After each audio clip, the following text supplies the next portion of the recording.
Halo teman-teman, para pecinta dan penghobi ikan mas kopi, Gembala Goldfish di sini. Jadi kalau misalnya kalian baru pertama kali menemukan channel ini, gitu di subscribe ya. Karena bukan hanya gratis, tapi juga supaya nggak ketinggalan gitu video-video terbaru dari kita yang akan sharing gitu dan mengulas ataupun membahas soal ikan mas kopi. Gitu. Jadi di video kali ini kita bakalan ngebahas soal alat ini.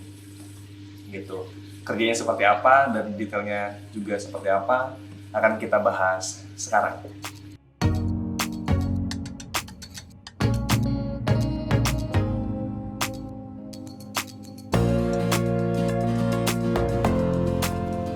Oke, jadi alat ini adalah lampu UV. Nah, lampu UV ini sebetulnya fungsinya buat apa? Kegunaannya seperti apa? Jadi yang pertama, dia bisa menjernihkan air gitu dengan cara seperti apa? Dengan cara membunuh alga ataupun lumut. Jadi kalau misalnya akuarium ataupun tank kalian itu di luar gitu dan tersorot matahari langsung gitu ataupun lampunya nyala terus gitu. Nah, otomatis potensi tumbuhnya alga ataupun lumut itu akan semakin cepat gitu dan air berubah berwarna hijau gitu. Nah, ini bisa membunuh ataupun menjernihkan air dengan cara seperti itu. Gitu. Nah, terus yang kedua, lampu UV ini bisa membunuh bakteri atau parasit yang jahat ataupun ya bakteri baik juga sih sebetulnya. Gitu. Nah, dia ini bisa menghambat atau menjaga ekosistem dari akuarium atau tank kita supaya kalau misalnya ada bakteri atau bakteri atau parasit yang jelek atau yang jahat itu bisa mati dengan alat ini. Terus ada beberapa kesalahan gitu dalam penggunaan lampu UV gitu, dan yang paling jelas adalah lampu UV ini tuh biasanya disimpan ataupun cahayanya tembus ataupun disimpan berbarengan dengan filter biologis. Karena kan kerja si UV ini itu kan membunuh bakteri ya, dia tidak pandang bulu mau bakteri baik, mau bakteri jahat gitu.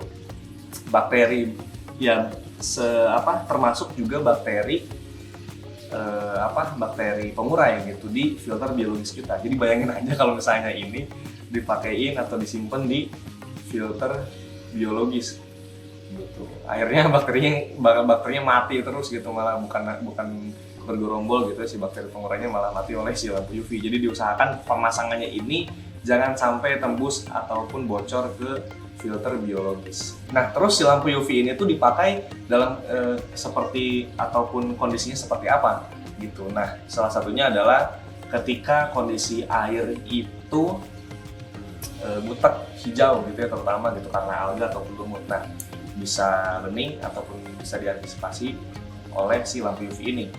Gitu. Terus yang kedua, ketika ada ikan yang sakit gitu ya, dan kita berasumsi bahwa di akuarium itu bermasalah gitu dan ada bakteri ataupun parasit yang jahat gitu dan yang bisa bikin ikan kita sakit, nah bisa pakai ini gitu untuk menjaga ekosistemnya ya gitu, untuk menjaga supaya steril lah gitu dari bakteri ataupun parasit yang jahat juga gitu. Dan juga tentunya dipakai ini supaya airnya lebih jernih gitu ya, lebih bening gitu. Nah, bisa dipakein lampu UV. Nah, terus juga selanjutnya adalah peletakan si lampu UV ini di mana sih sebetulnya gitu.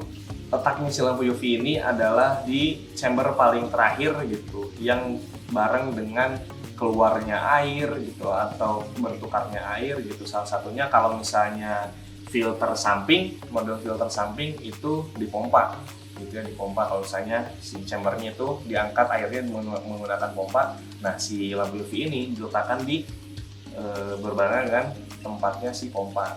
Atau misalnya di model filter talang ya ini di chamber paling terakhir, pokoknya di paling terakhir ketika air itu masuk lagi ke akuarium gitu. Dan tentu diusahakan si cahayanya supaya nggak bocor gitu ya, karena bocor bahaya juga buat bakteri penitrifikasi, bakteri pengurai ataupun si ikannya juga gitu, malah bisa buta pakai UV ini. Bahkan mata kita pun bisa bermasalah ya gitu kalau misalnya lihat langsung UV gitu, apalagi dengan durasi yang lama kayak gitu. Nah, letaknya seperti itu. Jadi ini bukan di chamber pertama atau di tempat pertama, bukan di tempat filter mekanis atau bukan di tempat filter biologis, tapi di paling terakhir gitu, ketika si air itu kembali ke akuarium. Terus si lampu UV ini gimana sih cara memilihnya gitu ya? Nah, sebetulnya lampu UV itu tuh banyak banget mereknya gitu dan juga bervariasi wattnya gitu. Yang paling penting adalah pertama pastikan dulu, diukur dulu gitu si panjang lampu ini tuh berapa senti gitu. Takutnya kalau misalnya ditalang di chamber terakhir malah beli nggak sampai nggak cukup gitu loh. Karena si lampu UV ini kita harus terendam air supaya kerjanya maksimal gitu. Terendam air aja gitu supaya kerjanya maksimal dan dimasukin aja misalnya ke chamber terakhir ditalang gitu, nah dimasukkan gitu, nah terus sampai kerendam air. Ataupun juga karena bervariasi watt dan mereknya, jadi dipastikan tanya dulu sebelum beli ini lampu UV ini bisa menghandle berapa liter air gitu, karena macam-macam gitu, ada yang sampai 150 liter juga bisa, sampai 250 liter bisa. Nah, jadi dipastikan bahwa si lampu UV ini tepat gitu ya pemilihannya, jangan sampai kekecilan gitu si kesanggupan dalam menghandle volume airnya, jadi supaya kerjanya juga maksimal buat tank kita.